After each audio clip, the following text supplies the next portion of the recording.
Hi guys, welcome to another episode of Happy Being Well. Well, for the ladies out there and guys, I have an exciting guest today. We have Dr. Holly Battey, who is a matchmaker and dating coach. And what perfect topic to dive deep with Dr. Holly than self-love and giving us single people out there tips on how to attract their soulmate, where to find them. Most importantly, how does self-love play in that role when it comes to the dating world? Like, what's the consequences if we don't really love ourselves? What's the consequences if we do? So before we dive deep with Dr. Holly, this podcast is sponsored by Happy Being Well, your online store for creative yoga leggings, crystals, sage, natural candles, natural soaps, 100% natural facial masks, and much more self-care goodies at Happy Being Well. Use code podcast25 to get 25% off all leggings at Happy Being Well. So Holly, welcome. Thank you so much. Thanks for having me. So the podcast is really always centered around self-care and self-love and tailored around the guest's specialty of expertise. So, how does self-love play a role when it comes to dating? It is super critical. What I tell all my clients is the most important relationship that you'll ever have is with you. It is sustainable. It is the most lasting one you'll ever have. And how you feel about you affects what you will and won't tolerate from a romantic partner. So it all stems from how you feel about you. Mm-hmm. Yeah, absolutely. That is actually one of the primary motivations behind creating happybeingwell.com. Was I myself, I did not give enough time to, really do self-care or put myself first, to kind of recharge, refuel myself, and take the time to really get to know myself. Always putting other needs before my own. I'm an empath, so I'm just a magnet to narcissists. So, and having to go through that whole experience, I was involved with a person that had an narcissistic personality disorder. So, and then finally realizing, why did I stay so long? And then realizing it's because I wasn't fueling my own needs of love for myself and joy and happiness. And it is when this is how predators take advantage, and one of the reasons why they're able to hook in their prey, because their prey typically is somebody that does not put themselves first. They're always putting others first, very easily to take advantage of them. And so that was the shift for me.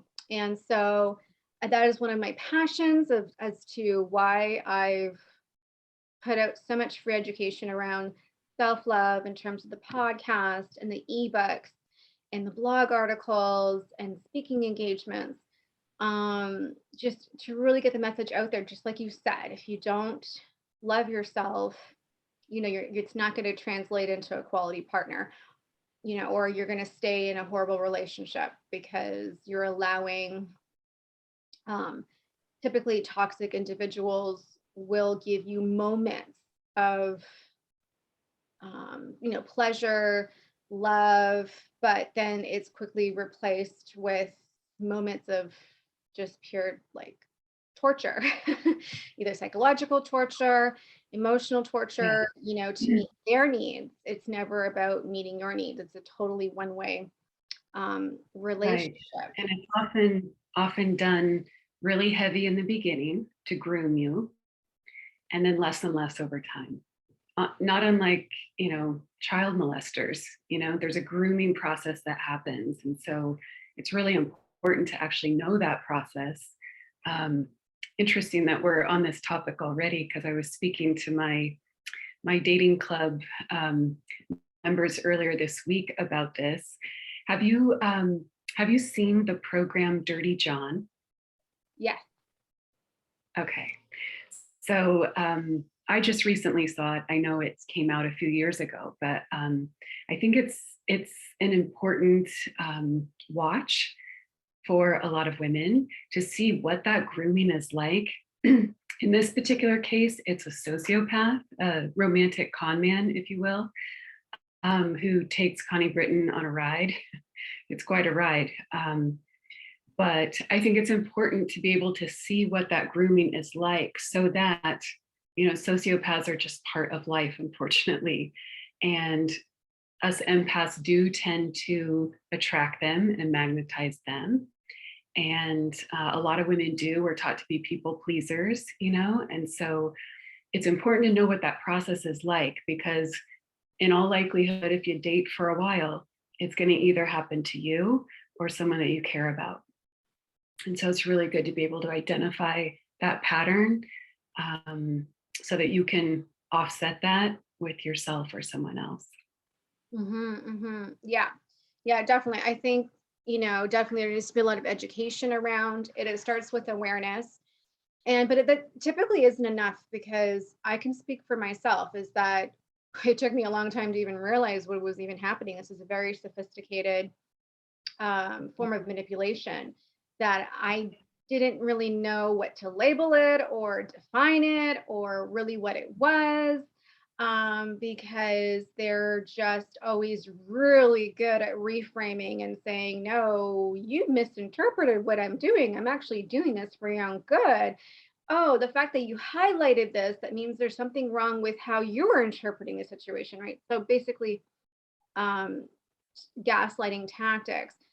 It wasn't until I accidentally ran into the material of, what the details of their tactics and what really truly narcissistic personality truly is. And then I started like, oh my God, recognizing those behaviors, but that was not enough, because you're so deep in it.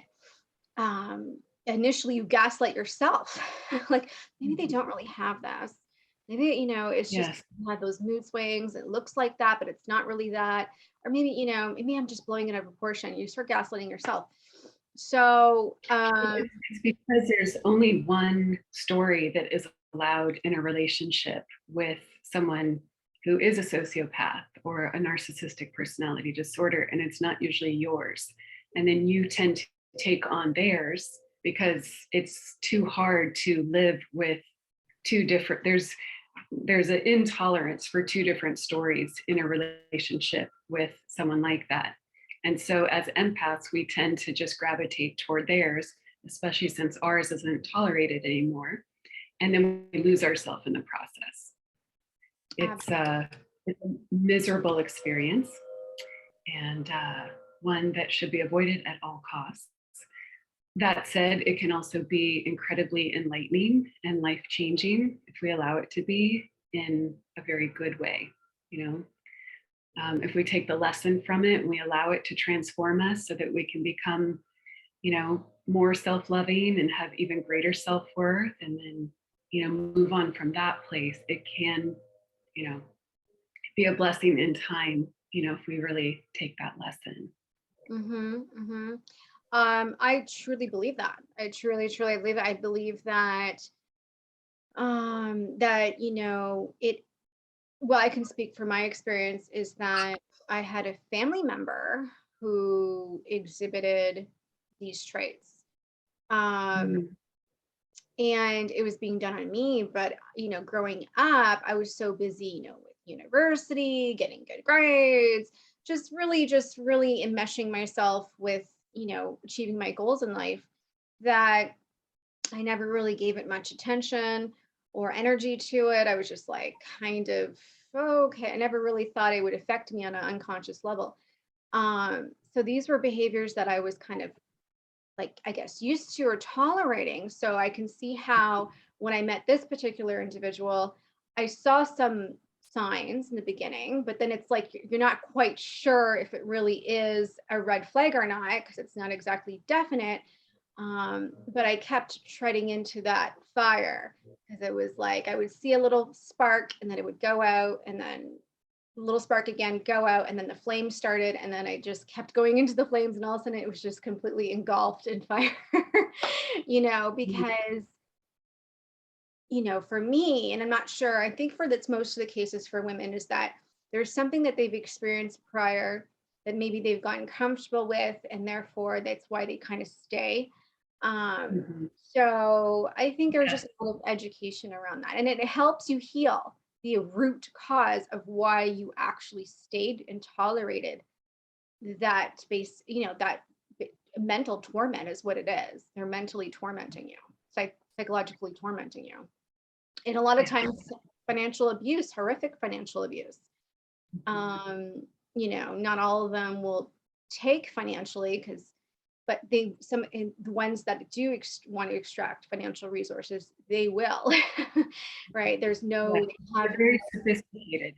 They can be very sophisticated and very manipulative and really great at weaving stories and framing things in a way that make you feel like you should, so that you buy in and you're unwittingly involved. Yeah, it's very sophisticated, which is why, I think it's so important to know about these tactics, especially as a single woman, um, so that you are more likely to notice them when those red flags come up, because in all likelihood, it will either happen to you or to someone that you know or to someone you love in your family, a friend, something like that. And yeah, super important. And I think your point is really good in that, if you are raised or have a character disordered person in your family, you're accustomed to these kind of dynamics. Um, and it could be why you ended up being an empath, if a listener is an empath, because when you're with a character disordered person or they're in your family, they're a very dominant personality. And so often the family system organizes around that person. And often organizing around that person can mean that we deprive ourselves of who we are. There's really an intolerance for other people really showing up. And so everybody organizes around this difficult personality, which, zaps everybody else in the system from actually being who they really are. So Mhm. it's yeah, it can take a while to heal from. Absolutely. So is this a common occurrence for you? You are a matchmaker and a dating coach. Do you frequently run into this issue with women that have experienced this and now how are they now in the dating field? Or what if a man comes in and wants to be matched with a woman and you can see that maybe he has those traits? Like, do you have to navigate around this in your day-to-day in your profession? Yes, yes. A lot of the coaching that I do is around keeping women safe, and this is part of it. Looking out for the red flags, paying attention to our intuition, and really taking heed and doing something about it. And so yeah, I created an entire masterclass to really help women go from where they are to where they want to be, and how to navigate modern dating in a really healthy way that will lead to the relationship of their dreams, but how to do it in a really smart, wise, savvy way. Okay, cool. Um, and so say a woman comes to you and they've been, just dating on their own, using the internet, whether it's dating apps or dating websites, and they obviously haven't had good experiences. So what is it about going to you that will make it different? Mm, yeah, great question. Well, personally, it took me a long time to manifest my soulmate. And I had lots of boyfriends, but I had a difficult childhood growing up, and we had a character disordered person in our family, and it was abusive. And so there was a lot to, I knew that I didn't want the marriage that my parents had. And I wanted something very, very different. And so I refused to settle. And yet I did settle, not for marriage, but settling in terms of spending time with people who weren't the right people for me. I had some really wonderful men in my life. I had some really not wonderful men in my life. And so I refused to, to marry someone that didn't just feel right on every level to me. And it took me a really long time to find my soulmate. And so I just thought, it shouldn't take people this long. There's a much quicker way to do it. There are so many rabbit holes, as I look back through my dating career, if you will, all the adventures and all the time that I spent looking for my soulmate. There's so many potential rabbit holes that we fall down. And, in high school and college, there aren't any classes for how to have healthy relationships with ourselves or others.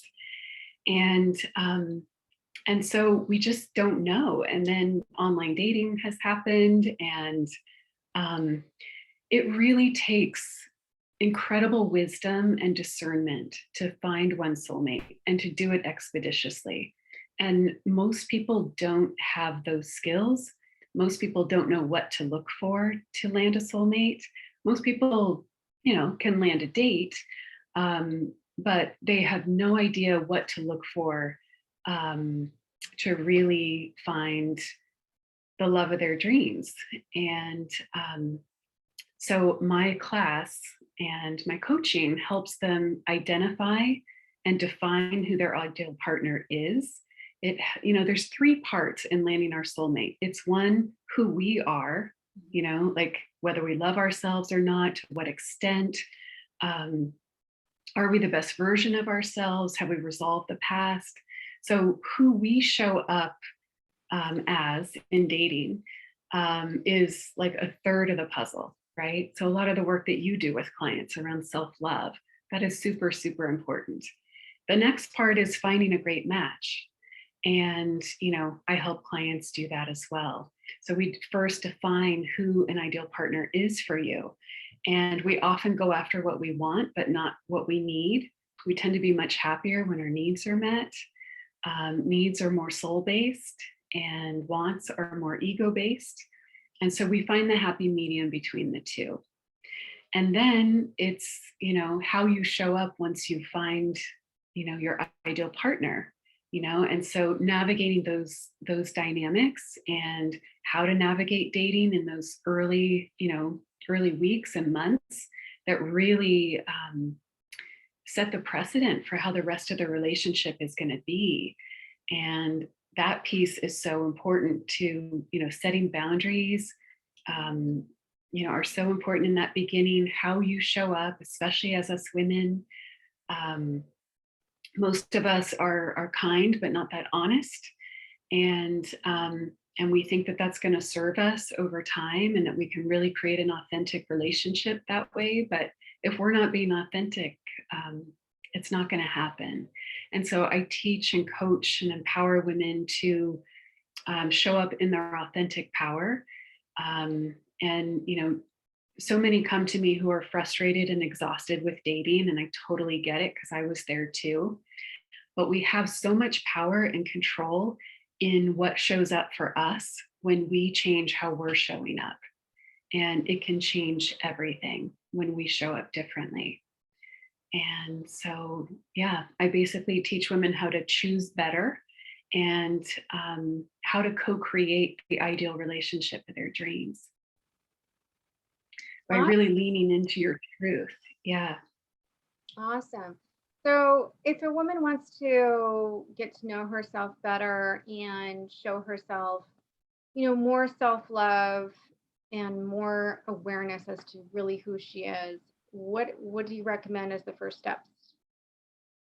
Yeah, I think really identifying what our desires are, I think is really important, because if we don't know what we want, how are we ever going to communicate that to the man in our life or the partner in our life? And that is so key, because if we can't tell a man when he says, "Where do you want to go to dinner this weekend?" If all we can say is, "Oh, wherever you want to go is fine," even if it's not, How are we ever going to navigate, engagement and marriage and babies and mortgages and all the other things, retirement and vacations and all the things that come after that, that we're really looking for? How are we going to build a life with a man if we don't value ourselves enough to say what we really, really want? Because, and this is the piece that a lot of women don't know, is that a really good man actually cares about what you want and need. And so we have to care enough about what we want and need to be able to communicate that. And when we don't, we are sabotaging basically what we say that we want. And then we get resentful, at the other end if we don't. And then it's hard to undo years and years of resentment. So we really need to start out in a really happy, healthy, whole place so that we show up in a very different way and know that we're worthy of getting our needs met. I think this is where your former relationships that ended up badly, this is what they, hopefully people are aware, this is what they can learn from it. Like what happened in your previous relationship, like you said, that caused that buildup of resentment where it comes, you go to a place that you can't go back to. Because you're just constantly triggered and it's just very difficult. And so, and then people have to kind of, and this is where getting to know yourself and getting to do the exercises, steps in to do that too, because we learn about ourselves through our relationships, and we have to be able to do, we're supposed to. We're supposed to. Not everybody does, right? And then we just repeat the same experience with different people and have that same relationship pattern over and over, which I never wanted to do personally, just because life is so short. But yeah, I mean, the other piece, super important piece, is resolving our past. And in order to resolve it, we have to look at it, and it's not always fun. It's not, as fun as most things in life, but it's really important. Because if we don't look at it, then we're going to replicate it again. And there is a wealth of knowledge and wisdom waiting for us in what hasn't worked. The only, I tell clients there are no failed relationships except the ones that you didn't take the lesson from. And so, that information is right there waiting for you. And so many people come to me in pain. And they fear love. They fear love sometimes more than they want it. And but the only purpose of the pain is to grow us and make us more conscious and more aware. And as soon as we take those lessons, the pain goes away. The only purpose of that pain is to grow us and to make us more aware so that we can make a better informed decision moving forward. And then the pain goes away. Absolutely. Yeah, it's, how much you love yourself and know yourself is going to be the quality of all your relationships in your life, especially your life partner. And more and more people, need to realize that, they think that, oh, I just need to go to the right places to find that special partner. I'm looking in the wrong places, whether it's just that we hear there's no good men out there. There's so I many. hear that all the time. Yeah, the beliefs that we have are super important.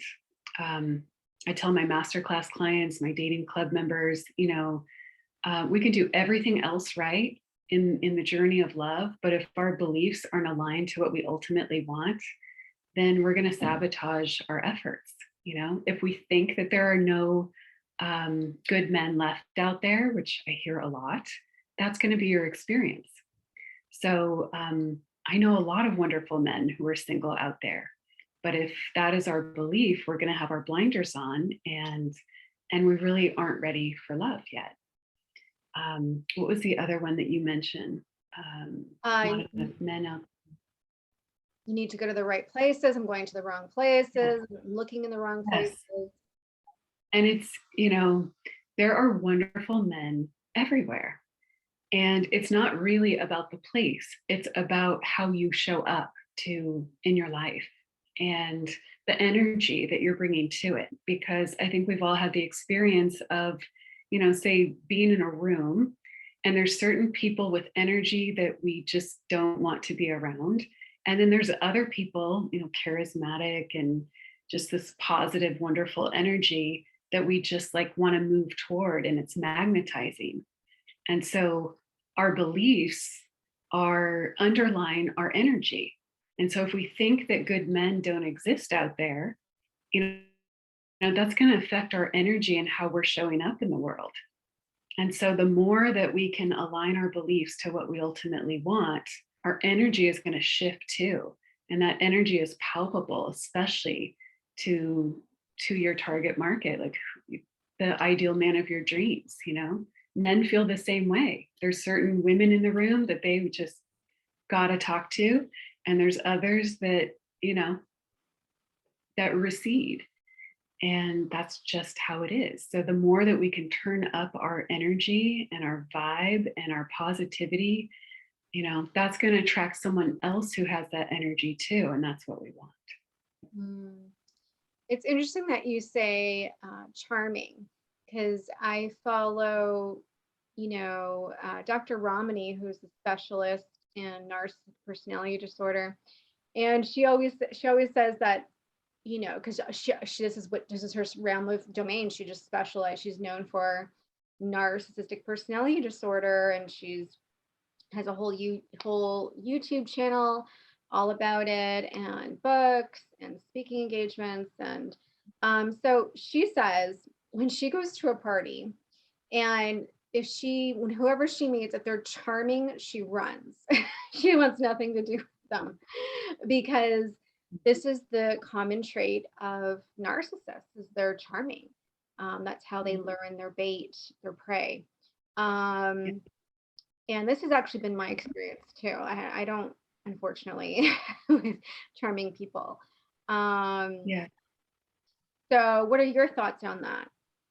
Yeah. So I think the word that I actually used was charismatic. I think it's true that narcissists do tend, and sociopaths as well, tend to be charming.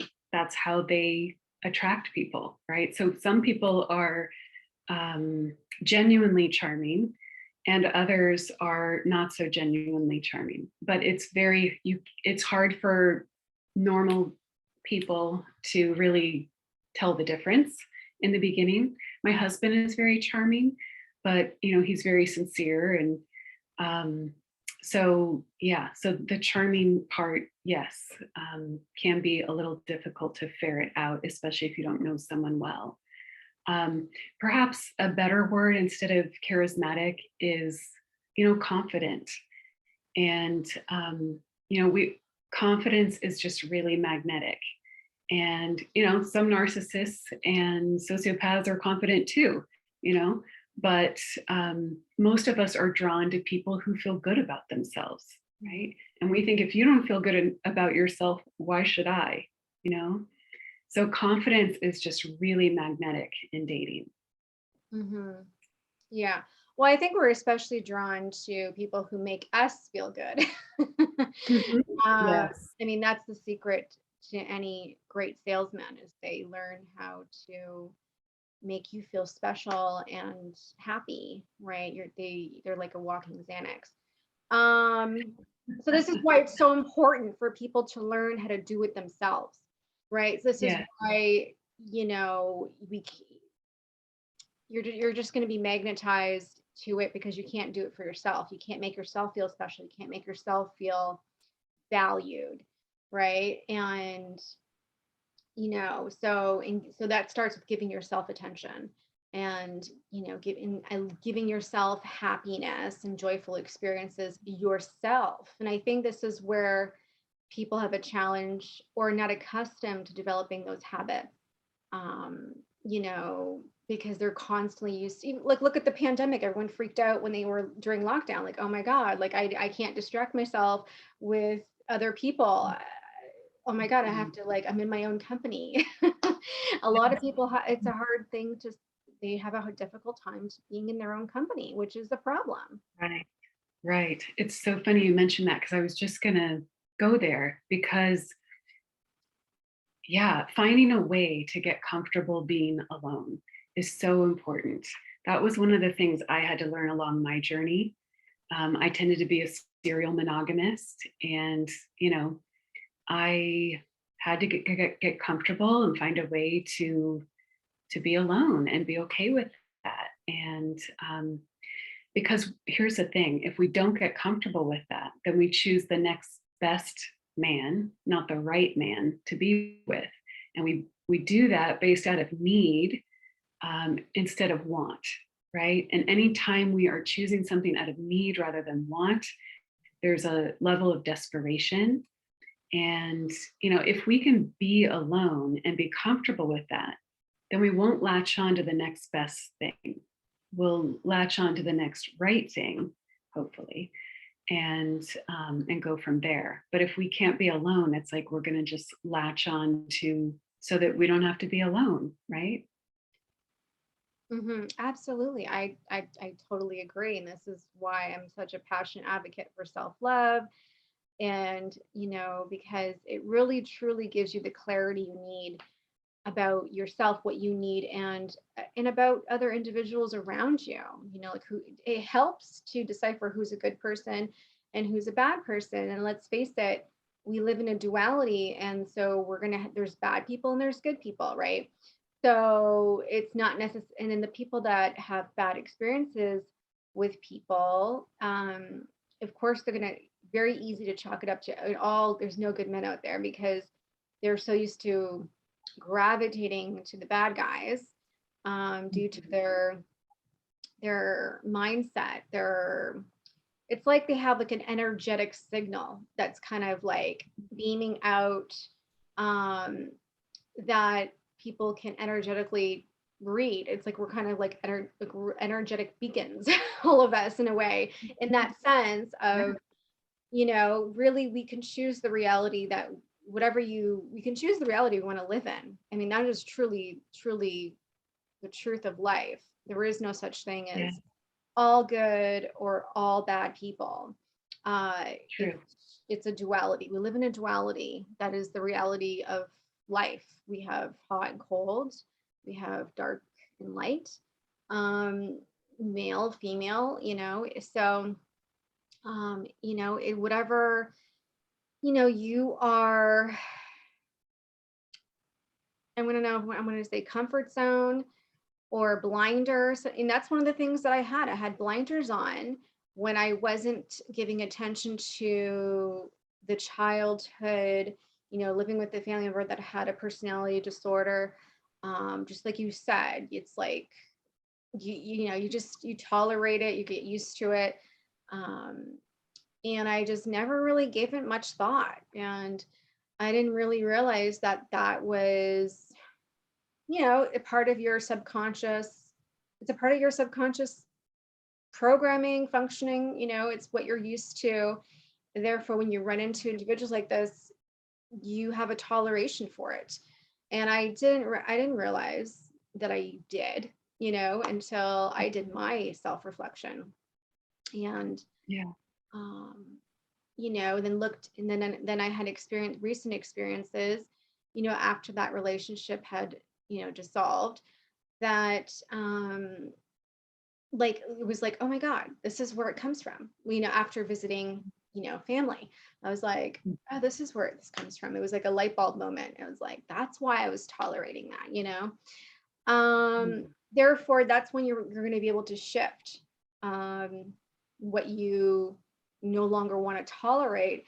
And then when you recognize the behaviors of narc traits or sociopathic behaviors in others, you're not going to entertain it like you used to, right? You're going to be much more consciously aware of like, no, this is not the path I want to go down. I'm not going to tolerate this. I'm not going to try to change this individual. Like perhaps with a family member, you were trying to change them, right? In that dynamic, maybe there was a dynamic that you were trying to change them for the better or whatever. And then therefore you're repeating that pattern with an individual with the same personality disorder. So these are things that we have to look at to change our, energetic, signal, as I like to call it, or our subconscious programming, because we have to be cognizant of it in order to change it. Yes, definitely. And that's where therapy and coaching can be really helpful, because it's hard to see what we don't see, and what has become normal to us just based on our early childhood, that context. We don't realize often how we bring it with us. So, I think doing that work to kind of resolve the past, the distant past, the childhood past, as well as relationship past, really dials up our energy and becoming the best version of ourselves. Because wouldn't it be better to attract our ideal partner when we're at our ideal best? We've all been through seasons of darkness, and it's far more optimal to attract an ideal partner when you're at your best, because like attracts like. And so it's so much better to attract someone when we're at our best, most vibrant self, so that we attract someone else up there too. Yeah, and it starts with awareness and taking time out to, get to know yourself. Yeah, absolutely. So do you have any tips for the people out there dating? I have a ton. Join my masterclass. Okay, so where can people find you if they want to learn more about you and your services and your programs? Yeah, definitely. So they can find me at findloveatlast.com. That's my website. I also have a Facebook group for singles. It's called Conscious Singles, From Single to Soulmate. And you can find me there. I inspire you there. I give advice. We have events. So it's really fun. So join me there. And yeah, those are the two best ways to get a hold of me. I also would love to offer your listeners, to the first 5 who contact me, a complimentary dating success call. So reach out to me through my website, and I'd be happy to chat with you and see how we can help you find the love of your dreams. Awesome. So is it like a 30-minute complimentary dating coaching call? Cool. Yes. Cool. Yeah. And they go on your website and they click on contact you, or is there a phone number they can call? They can go on my website and just send me an email. Okay, perfect. Yeah. Awesome. So for, the audio listeners out there, her website will be on the podcast description. So you can copy and paste it, or click on it if it's hyperlinked in the podcast, wherever you're listening from. Some of them are hyperlinked, but if not, just copy and paste it and plug it into your browser. So guys, thanks so much for listening. If you enjoyed this podcast episode, subscribe to Happy Being Well for more upcoming episodes that help transform your life. Sending love, light, and blessing. Make it a good day.